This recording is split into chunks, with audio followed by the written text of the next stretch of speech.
Greetings everyone, this is Emblem Knight with my review of One Piece chapter 1024, or centering around the chapter where we hear the backstory of Yamato as the Straw Hat Pirate and Beast Pirates conflict in Onigashima continues onward. As we see, the conflict between the pirates and the Fort of Onigashima has reached a chaotic standstill to the point as the island's on fire, sides are just down and count. Everyone just like trying to survive, wondering like what's going on. Everything's on fire. Where do I go next? If everything's going on, everyone keeps acting like where's Orochi? Where's Kaido? Where's the Red Scabbard? Where's Luffy?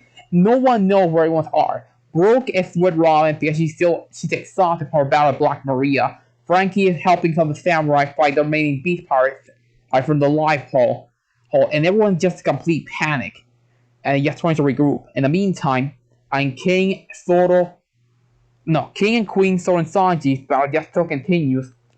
As from the last chapter, we got some massive reveals from King's race, Sanji's possible John hands abilities, and so on. Especially reveal how Zoro is tied to the legacy of the Shimosuke clan and also Ryuma, hence becoming a possible full name, Roronoa Zoro Shimosuke.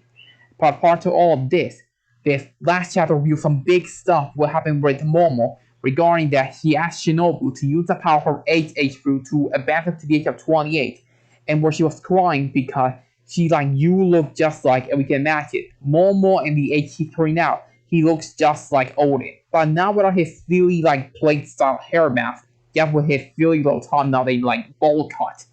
Then he turns to a giant pink dragon form, and Luffy are going to just fly to Onigashima to assist Yamato in the battle. And the battle's going on, and Yamato just keeps trying to keep Kaido at bay, but he's just throwing her around, and she was just like a freaking little pinball. And he just keeps insisting, like, why do you keep insisting being Odin? We've been through this for 20 years, when you just gonna stop and grow up? And she's like, no way, I'm not going to give up. That day changed everything. We got cut to a flashback when she was little when she was 8 years old. They have to be around a bit later after Odin's execution. Pretty much when Kaido just decided to just pack up and then just send her to basically was time out, where she locked Yamato up in a giant cavern with a boulder covering the entrance, but it's next to other samurai from Wano that was later revealed to be the remaining daimyos of the other regions. Because let's count. The daimyos are Hasuye, Odin, and Shimosuke Ushimaru, and the other two, but I can't exactly remember which they were. Or Yamato told her, I'll keep you locked out with the other three, and you're all going to fight for this little piece of food I'm living here. Yamato's she's scared. She's like, no, Dad, let me out. I'm Yamato. And he just taunts her, like saying, like, didn't you say that you were Odin? And she's like, and then just close the boulder. A couple, then we just see them. She's like, oh no, they're going to kill me because they know I'm related with Kaido. They want to hate me. And then one of the samurai grabs food and like, here, kid, you must eat out of all of us. It's better that you eat. And like, aren't you hungry? And if you know how Wano is, they say we samurai Wano don't get hungry. She's like, cool. Even though we know that's a lie, but still. It's better like, let's just let the kid live. It's better than nothing. And then, if we see the clear face because they were in silhouette, this is Shimosuke Ushimaru's face. That he looks like Zoro, but like older. But again, we can imagine they've been here for like weeks after the battle in Onigashima, and the attempted restoration. One of the Odin helped lead, and we know how that ended up. And then Yamato reveals, like, I have Odin's logbook I found. And they all just amazed, like, oh man, you Odin. Even if he's gone, he'll still inspire us.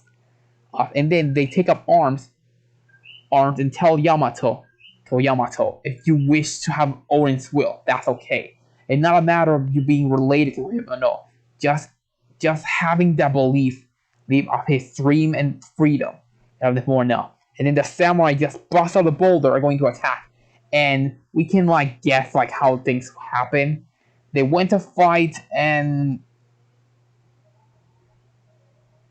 rest in peace, Warrior of Wano.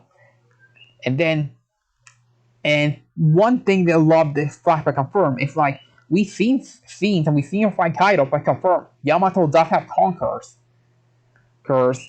and that's just awesome. We end the chapter with Yamato charging up her Kanambo and also Kaido's, and recently because the SBS has been confirmed, Kaido's club has a name, Hasaikai. Those that see My Hero Academia, that's the name of Overhaul's mafia group slash Yakuza. They attack, they both using Raime Hake, aka translate to Thunder Bagua. Well, in the end, like a samurai movie, both warriors like their swords, or they just clash as we see both sides, and you're asking for like, okay, which of the two are going to die first? Ending the chapter. Right. That marks everything in the chapter of One Piece. But now, other things that have been happening this week with One Piece overall.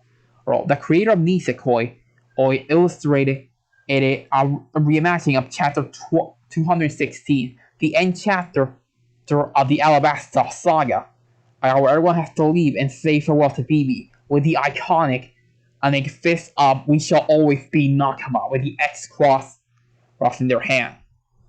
Man, I think the artwork, it just looks so beautiful. Considering I did reread Nisekoi back in the day, around 2014, everything. It was just lovely. And then we have the One Piece We Are One YouTube video that I've been watching. Seeing five little mini stories where you have different people in Japan, where there are like stories, problems, circumstances, where they all get like a type of inspiration from One Piece. Be it like two friends that practice ballet, admiring the friends of One Piece, being a bond between a kid and his older brother heading up to college or like the big city, or being like a wife that she wants to find her own purpose of living. And just reach at One Piece as she criticizes her brother like, that's just a showing of people just hitting each other. And the brother just like, trust me sis, it's a lot more than that. And the final one where the family all got together to celebrate their mother's birthday. But man, I just love that. The music, the animation, the recreation of iconic scenes and key moments. I mean, it's just beautiful. This is why we love One Piece. It's the story, it's the impact, everything this whole adventure brings us. One Piece has so many themes of freedom, of friendship, of what it means to value life. Like the difference between bonds of being a blood or just camaraderie. So many things to this epic story. Or a vast world with interesting characters, incredible lore, amazing battles, so mystified creativity. This is why we all love One Piece. It's the everything else that just spans and stretches onward to a never-ending world. That's just epic. And well, everyone, this is for you all. This marks the end of my video, and with my final words, like I say, really love how the newest voice actress, Sayori Aoyama, my voicing Yamato. I really can't wait to see her. It's just going to be just so cool when I see her in the anime really soon.